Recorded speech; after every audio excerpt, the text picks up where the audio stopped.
So hello everybody, welcome to the video.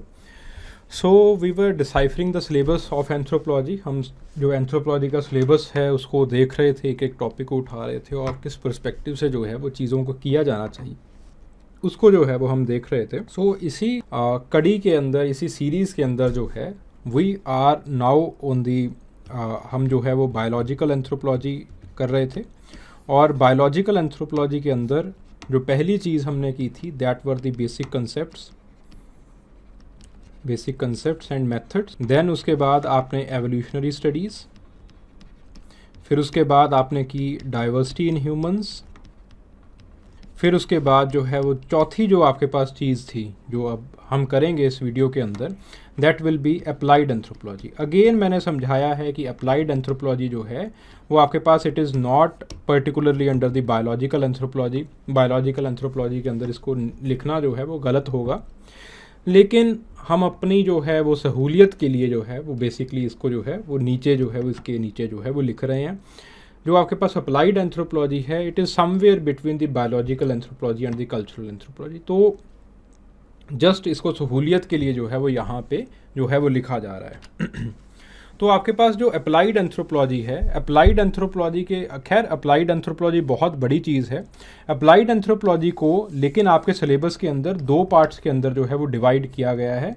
One is applied human genetics और दूसरा है आपके पास जो है the second part is anthropology in daily life. आपकी रोज़मर्रा की ज़िंदगी के अंदर एंथ्रोपोलॉजी का क्या पार्ट रहता है. ठीक है, तो पहले हम देखते हैं एंथ्रोपोलॉजी इन डेली लाइफ. एंथ्रोपोलॉजी का स्पोर्ट्स के अंदर क्या काम है.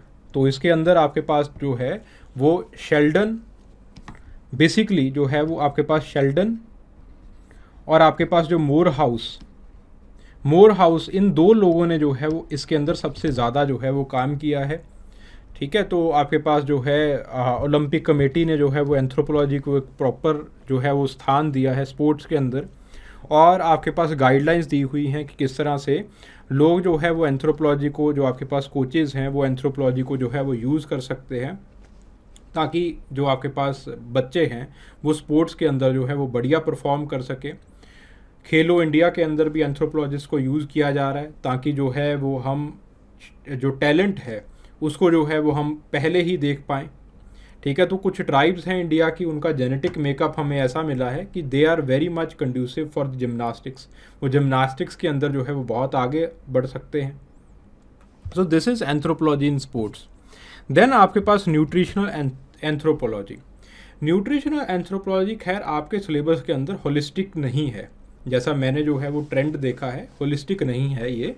इसके अंदर एक पर्टिकुलर चीज़ होती है न्यूट्रिशनल एंथ्रोपोमेट्री, कि आप जो है जो आपके पास जो न्यूट्रिशनल स्ट्रेस के अंदर जो बच्चे रह रहे हैं उनको आप कैसे जो है वो स्क्रीन कर सकते हो, उनको कैसे जो है वो आप पकड़ सकते हो कि ये बच्चे जो है वो हो सकता है न्यूट्रिशनल स्ट्रेस के अंदर हों. तो उसके लिए आपके पास जो है वो मिड आर्म सर्कमफेरेंस मेथड होता है. You have mid arm circumference method. आपके पास जो है वो जेड स्कोर मेथड होता है. आपके पास जो है वो आपके पास BMI स्टडीज़ होती हैं, बॉडी मास इंडेक्स मेथड्स होते हैं. So these methods they are the part of the nutritional anthropometry. आपके पास कुछ बायोकेमिकल मेथड्स भी होते हैं, सिम्पटम एनालिसिस भी होता है, ये आपके पास न्यूट्रिशनल एंथ्रोपोमेट्री का हिस्सा है. देन उसके बाद anthropology in designing the defence and the other equipments. आप रिसेंटली DRDO ने एक जो है वो PPT कह लीजिए या फिर एक डॉक्यूमेंट जो है वो निकाला था कि कैसे एंथ्रोपोलॉजी को वो जो है वो यूज़ कर रहे हैं अपने गनर्स वगैरह के अंदर. सो दैट ऑल थिंग, वो जो सारी की सारी चीज़ें हैं वो यहाँ पे स्टडी की जाती हैं.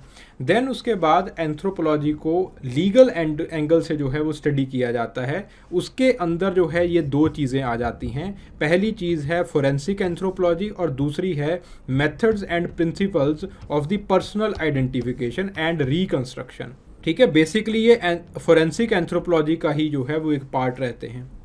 फोरेंसिक एंथ्रोपोलॉजी, जब एंथ्रोपोलॉजी को आप लॉ लीगल सिस्टम के अंदर आप यूज़ करते हो या फिर आप जो है वो जस्टिस डिलीवरी के अंदर जो है जब आप यूज़ करते हो, then it becomes the forensic anthropology. ठीक है, फोरेंसिक एंथ्रोपोलॉजी तब आती है। फिर फोरेंसिक एंथ्रोपोलॉजी के अंदर अप्लाइड एंथ्रोपोलॉजी में देखो फोरेंसिक्स को नहीं पढ़ना है आपने, लेकिन आपने जो है कुछ केस स्टडीज़ जो है वो करनी है इसके अंदर। फोरेंसिक एंथ्रोपोलॉजी के अंदर आपके पास जो है वो 2 मेजर केस स्टडीज़ जो है वो इंडिया के अंदर हुई हैं। पहली केस स्टडी है जो आपके पास जो है आरुषि तलवार केस।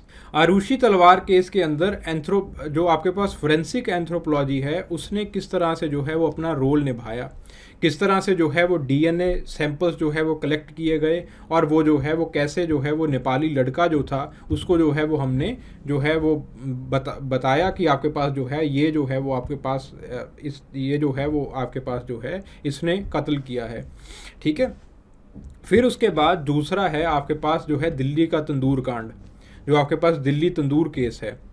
तो कैसे जो है वो आपके पास जो है आपके पास हमने जो है वो अगेन डीएनए एनालिसिस भी हुआ था और पर्सनल रिकंस्ट्रक्शन भी जो है वो पर्सनल आइडेंटिफिकेशन भी जो है वो किया गया था, और हमें ये जो पता चला था कि जो बॉडी है वो नैना सानी की है।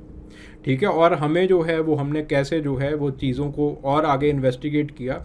जो उसके अंदर जो कन्विक्ट था, जो पर्सन था, जो नैना सानी का जो हस्बैंड था, वो जो था वो बहुत पॉलिटिकली पावरफुल था, लेकिन कैसे जो है वो फोरेंसिक एंथ्रोपोलॉजी उसको जो है वो कानून के कटघरे के अंदर जो है वो ले आई।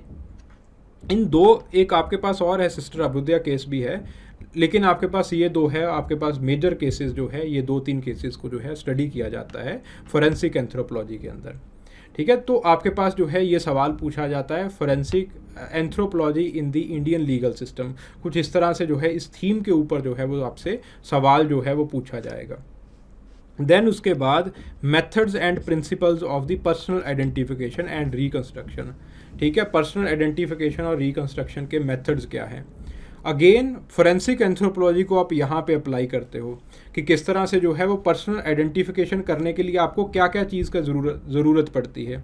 आपको ये पता होना चाहिए कि उसकी रेशियल फीचर्स क्या थे, आपको ये पता होना चाहिए कि उसकी एज क्या थी, आपको ये पता होना चाहिए कि उसका जेंडर क्या था, आपको ये पता होना चाहिए कि उसकी हाइट क्या थी, आपको ये पता होना चाहिए कि उसका वेट कितना था। तो इससे जो है वो आप खोया हुआ जो व्यक्ति है वो आप ढूंढ सकते हो। ठीक है, बेसिक फीचर्स आपको पता चल गए कि रेशियल फीचर्स बेसिक क्या हैं, उसकी एज के बारे में पता चल गया, जेंडर के बारे में पता चल गया, हाइट वेट, इन सारी चीज़ों के बारे में जब आपको पता चल जाता है तब आप जो है वो उसका कह सकते हो कि हम उस बंदे को आइडेंटिफाई कर सकते हैं। तो फोरेंसिक एंथ्रोपोलॉजी आपको रेस को देखने के अलग अलग जो है वो आपको मेथड्स बताती है, एज को परखने के अलग अलग मेथड्स बताती है, जेंडर को देखने के अलग अलग मेथड्स बताती है कि किन बोन से जो है वो आप जेंडर की शनाख्त, जेंडर की पहचान कर सकते हो, हाइट कैसे जो है वो आप इंसान की जो है वो अप्रॉक्सीमेटली जो है वो लगा सकते हो अगर आपको एक बोन भी मिल गई तो उससे।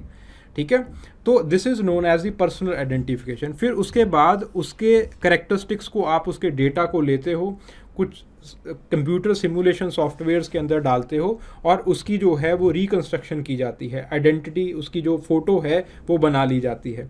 तो रिसेंटली जो है वो फोरेंसिक एंथ्रोपोलॉजिस्ट ने जीसस की फ़ोटो को बनाने की कोशिश की थी। ठीक है, वो चीज़ें जो है वो मेथड्स एंड प्रिंसिपल्स के अंदर जो है वो चीज़ों को जो है वो लगाई जाती हैं। एनीवेज, फिर आपके पास जो है वो अगली आती है अप्लाइड ह्यूमन जेनेटिक्स।